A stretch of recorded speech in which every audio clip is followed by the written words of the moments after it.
Hello students, मेरा नाम कुसुम त्रिपाठी है और मैं आपका अपने चैनल में स्वागत करती हूँ। बच्चों, मैं लास्ट 18 ईयर्स से पढ़ा रही हूँ और मेरा इन वीडियोस को लाने का जो ऑब्जेक्ट है वो ये है कि आप जो बच्चे स्कूल में पढ़ रहे हैं वो तो पढ़ें ही, उनको तो फ़ायदा हो ही, साथ में उन बच्चों को भी फ़ायदा हो जो कंपटीशन की तैयारी कर रहे हैं।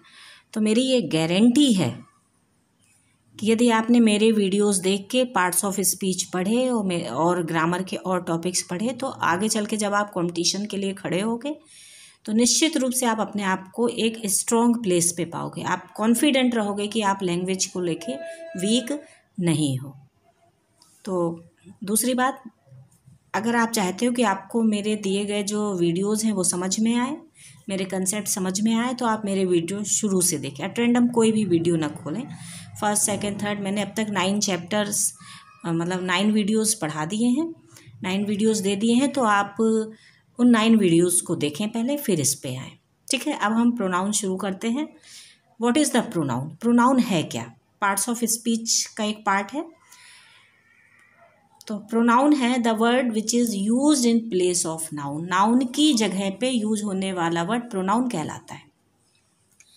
तो जो काम नाउन करता है वही काम प्रोनाउन करता है। पहले तो आप ये तय कर लीजिए। हम लोगों ने 5 फंक्शंस पढ़े थे नाउन के। सेंटेंस में नाउन 5 तरीके से काम करता है, तो प्रोनाउन भी उन्हीं 5 तरीकों को काम करता है। क्यों करता है? सिंपल सी रीज़न है। जब वो नाउन की प्लेस पर ही आया है तो काम तो वो वही करेगा ना जो नाउन करता है। समझ आ रहा है? तो प्रोनाउन क्या है? प्रोनाउन ऐसे वर्ड्स होते हैं जो नाउन की प्लेस पे आते हैं। और प्रोनाउन की ज़रूरत ही क्या है? अगर हमारे पास सब्जेक्ट बनाने के लिए नाउन अवेलेबल है तो हमको क्या ज़रूरत है कि हम प्रोनाउन को लेके आए, ज़बरदस्ती उसका इंट्रोडक्शन हुआ। तो बेटा, उस नाउन की रिपीटिशन को अवॉइड करने के लिए यदि आप डेफिनेशन प्रोनाउन की पढ़ते होगे तो उसमें हमेशा आता है pronoun is the word which is used in place of noun. What is the use of pronoun? To avoid the repetition of noun. Bar bar noun को रिपीट कर करके लिखना। जैसे सपोज करो मैंने लिखा सचिन इज़ अ क्रिकेटर। अब Sachin subject हो गया।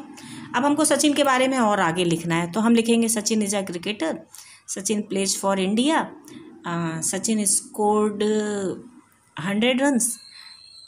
तो बार बार हम सचिन सचिन लिखते चले जा रहे हैं, जबकि हम जानते हैं कि हम एक पर्टिकुलर व्यक्ति की ही बात कर रहे हैं। तो हम उस स्थिति से बचने के लिए बार बार सचिन सचिन बोलने से बेटर है कि हम सचिन की प्लेस पे ही का यूज़ करते हैं। तो आपको समझ में आ रहा होगा कि to avoid the repetition of noun we use pronoun. Hope आपको समझ में आया कि प्रोनाउन की ज़रूरत क्या है। पहले तो आप समझ लीजिए कि प्रोनाउन की डेफिनेशन, आप इन डेफिनेशंस को बहुत अच्छे से समझिए। ये पूरा कॉम्पिटिटिव एग्जाम्स में जब आप एरर वाले क्वेश्चंस अटेंड करते हो, कुछ भी अटेंड करते हो, इम्प्रूवमेंट वाले सेंटेंस अटेंड करते हो, उनमें सब में ये काम आता है। और बार बार आपको जो है यही डेफिनेशंस की ज़रूरत पड़ती है। इसलिए इन डेफिनेशंस को बहुत ध्यान से देखिए और समझिए। ठीक है, अब हम प्रोनाउन का एक कंप्लीट एक चार्ट बना हुआ है, आप इसको देखिए। देखिए, पहले जो हम लोगों का पहला वीडियो था नाउन का, उसमें हमने सब्जेक्ट, वर्ब और ऑब्जेक्ट पढ़ा था। याद आया आपको? मैं लिख के बता दूं क्या? ये देखिए, दिख रहा है आपको? ये यहाँ लिख देते हैं। सब्जेक्ट आया था, फिर वर्ब था, फिर ऑब्जेक्ट था। यही था ना? तो अब आप अच्छे से देखिएगा प्रोनाउन को कैसे डिवाइड किया गया, उनका यूज कैसे किया जाता है। ठीक है, तो ये पूरा सब्जेक्टिव नॉमिनेटिव केस का एक चार्ट है। फिर ऑब्जेक्टिव जो प्रोनाउन है वो ऑब्जेक्टिव केस में कैसे यूज होते हैं, फिर पॉजेसिव केस में कैसे यूज होते हैं, ये हमको सब समझना है। लेकिन उससे पहले हम समझेंगे प्रोनाउन को थोड़ा सा और डिटेल में। आप देखिए, देयर आर 7 पर्सनल प्रोनाउंस। कितने प्रोनाउंस हैं? 7 हैं, 7 हैं। 7 में आप देखिए, ये है पहला आई है, फिर वी है, फिर यू है, फिर ही, शी, इट और दे है। जो आई और वी होता है, अच्छा, आप जो पर्सनल प्रोनाउंस होते हैं इनको हमने पर्सन में भी डिवाइड किया हुआ है। अच्छा, आप पर्सन कैसे पता करोगे? देखो 7 हैं, ये 7 लिखे हुए हैं, आप अच्छे से देखना, आप खुद ही करने लगोगे। इन 7 में से कौन सा ऐसा प्रोनाउन है मैं जिनका नाम लूँ, मैं जिनको बोलूँ और आपका हाथ अपनी ओर चला जाए। देखो, मैंने कहा दे, आपका हाथ अपनी ओर गया क्या? नहीं गया, इट नहीं गया, शी पे भी नहीं गया, ही पे भी नहीं गया, यू पे भी नहीं गया। लेकिन जैसे ही मैंने कहा आई, आपका हाथ आपकी ओर गया, आप देखो आई, आप करो, आपका हाथ कहाँ जा रहा है, आप देखो आपके हाथ का इंडिकेशन कहाँ गया, आपकी ओर गया। उसके बाद फिर है वी, तो आई सिंगुलर नंबर का है और वी उसी का प्लूरल है। देखो जब हम वी कहते हैं तो भी आपका हाथ आपकी ओर जाता है, लेकिन वी का मतलब हो गया कि मैं अकेला नहीं हूँ और भी लोग हैं। फिर है अब आपका हाथ, अब मैं एक ऐसा प्रोनाउन बोलूँगी कि जो इसमें आपका हाथ बिल्कुल सीधे उंगली सीधी ओर जाएगा। यू, कहाँ गई आपकी उंगली, सामने वाले की ओर गई ना, यानी यू है सेकंड, ये देखिए ये यू है, ये सेकंड पर्सन का सेकंड पर्सन है। फिर है बेटा थर्ड, जब आपकी उंगली ना आपकी ओर इशारा करे ना सामने वाले की ओर इशारा करे, किसी तीसरे व्यक्ति की ओर इशारा करती है तो वो थर्ड पर्सन कहलाता है। तो उसमें से वो है ही, शी, इट, और इन ये सिंगुलर नंबर में है, ये तीनों ये सिंगुलर नंबर में है ये, और दे इनका प्लूरल है। तो आप समझ गए होंगे। अगर आपको नहीं समझ में आया है तो आप वीडियो को पॉज कर लें और फिर से समझें, क्योंकि बार बार बोलने से फिर वीडियो बड़ी भी हो जाती है। आप इसको फिर से रिपीट कर लेंगे, देखेंगे आई और वी फर्स्ट पर्सन है, यू सेकंड पर्सन है, ही, शी, इट थर्ड पर्सन के सिंगुलर नंबर में है और दे उनका प्लूरल है। और ये सब्जेक्टिव केस में आते हैं, किस में आते हैं, सब्जेक्टिव और या नॉमिनेटिव केस में आते हैं। इसका मतलब है, अब आप ये देखो, ये सब्जेक्ट लिखा है ना हमारे सेंटेंस के स्ट्रक्चर में, सेंटेंस स्ट्रक्चर में सब्जेक्ट आया पहले। तो जब भी हमको सेंटेंस में सब्जेक्ट बनाने की ज़रूरत प्रोनाउन की पड़ेगी तो हम इन्हीं को लेंगे। फिर से समझ लीजिए, हमने पहले सब्जेक्ट वर्ब ऑब्जेक्ट, ये हमारे सेंटेंस का स्ट्रक्चर होता है। तो हम जैसे ही जब भी हमको सब्जेक्ट प्रोनाउन की ज़रूरत पड़ेगी सब्जेक्ट बनाने के लिए, तो हम इनको नहीं लेंगे, इनको लेंगे। क्यों? क्योंकि यही सब्जेक्टिव केस है। क्लियर? आपको होप समझ में आ रहा होगा। अब हम देखते हैं ऑब्जेक्टिव केस। अब आप देखिए सब्जेक्ट वर्ब और ऑब्जेक्ट ये आया। तो अब अगर आपको ऑब्जेक्टिव केस की ज़रूरत है, हमने आपको बताया था कि जो ऑब्जेक्ट का काम कौन करता है, नाउन और प्रोनाउन करते हैं। तो इसका मतलब है कि जो प्रोनाउन ऑब्जेक्टिव केस में आएगा तो ये वाला चार्ट आएगा, यानी आई का प्रोनाउन मी बनेगा, वी का अस बनेगा, यू का यू ही रहता है, ही का हिम रहता है, शी का हर होता है, इट का इट होता है और दे का देम होता है।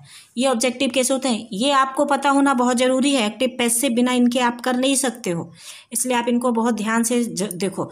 आप पहली बात हमारी समझे, जब आपको सब्जेक्ट की ज़रूरत पड़ेगी तो आपको सब्जेक्टिव केस वाले चार्ट की ज़रूरत पड़ेगी। जब आपको ऑब्जेक्टिव केस की ज़रूरत पड़ेगी तो आपको ये चार्ट लेना पड़ेगा, ये लेना पड़ेगा। आई की प्लेस पे आप मी ले लेते हो, वी की प्लेस पे अस लेते हो, यू का यू, ही का हिम, शी का हर, इट का इट और दे का दे देम।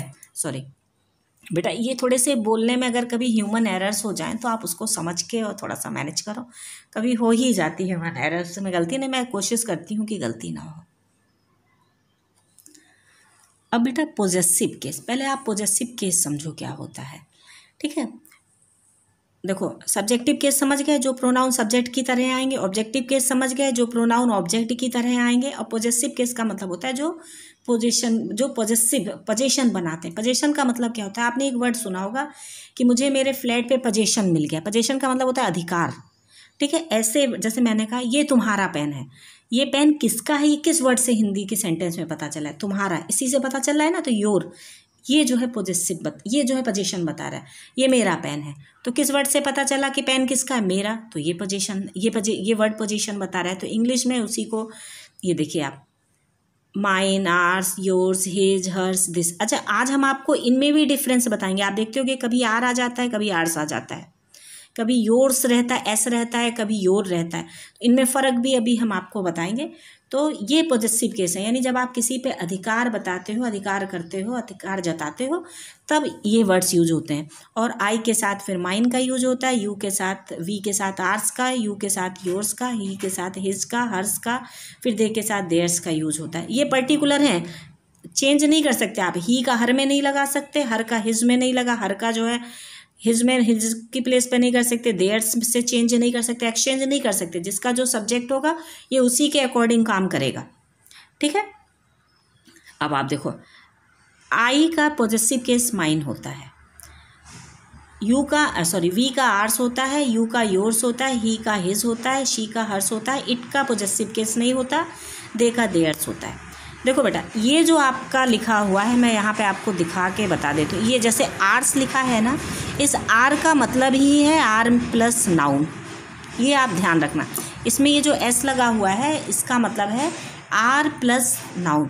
इसमें आपको, तो जब भी हम इनका यूज करते हैं तो इसके बाद कभी भी एक नाउन लेके नहीं आते हैं। क्यों नहीं लेके आते हैं? क्योंकि ऑलरेडी इसका जो मतलब है, इसका जो आर्स का मतलब ही आर प्लस नाउन, तो जब इसमें ऑलरेडी एक नाउन अंडरस्टूड है तो हम कभी इस डबल जो है फिर नाउन की ज़रूरत है ही नहीं। वो सेंटेंस भी गलत हो जाएगा और समझ अच्छा भी नहीं लगेगा। ठीक है, अब आप दूसरा वाला देखो, ये भी आपको दिखाई पड़ता है पोजेसिव, ये एडजेक्ट, ये प्रोनाउन है, पोजेसिव प्रोनाउन है, ये एडजेक्टिव है। आप देखो, आई का माई होता है, वी का आर होता है, यू का योर होता है, ही का हिज, शी का हर, इट का इट्स और देयर का दे का देयर होता है। ये पोजेसिव एडजेक्टिव तभी बनते हैं जब आप इसके पीछे एक नाउन लगा देते हो। सपोज करो आपने लिख दिया आई हैव माई कार, तो माई के साथ कार आया, कार नाउन है। समझ आ रहा है आपको? ठीक है, जैसे हमने कहा she has her car, she has her car, तो हर के बाद एक नाउन जरूर आएगा, देयर के बाद एक नाउन आएगा, इट्स के बाद, हाँ इट्स के बाद भी एक नाउन आएगा, हर के बाद भी आएगा, हिज के बाद भी आएगा, योर के बाद भी आएगा, आर के बाद भी आएगा, माई के बाद आएगा, लेकिन इनके बाद नहीं आएगा। क्यों? क्योंकि इनका मतलब ही है कि माई प्लस एक नाउन, ये अंडरस्टूड है, आर प्लस एक noun, you your plus noun, इसमें ये अंडरस्टूड है, इसलिए हम इसमें फिर से एक जो नाउन है वो ऐड नहीं करते। अगर आप ऐड करते हो तो ये गलत हो जाएगा। मैं आपको बता दूं उन बच्चों के लिए जो कंपटीशन की तैयारी करते हैं, जो 9th में हैं, 10th में हैं, 11th में भी हैं, कि जो आपके एरर वाले जो क्वेश्चंस आते हैं वो बेसिकली इसी पार्ट पे डिपेंड होते हैं, इसी पार्ट से लिए जाते हैं। ठीक है, समझ में आ रहा होगा आपको? बेसिकली यही पार्ट कवर होता है, तो आप इसको बहुत ध्यान से सुने, समझें, पॉज करके देखें, और अगर आपको कोई भी प्रॉब्लम आ रही तो आप कमेंट्स बॉक्स में ज़रूर से लिखें, मैं आपको बिल्कुल रिप्लाई करूँगी। ठीक है, होप आपको आज का चैप्टर समझ में आया होगा। Thank you very much. फिर वही बात, जाने से पहले यदि आपको पसंद आ रहा है तो प्लीज़ इसको लाइक, सब्सक्राइब और शेयर कर दें।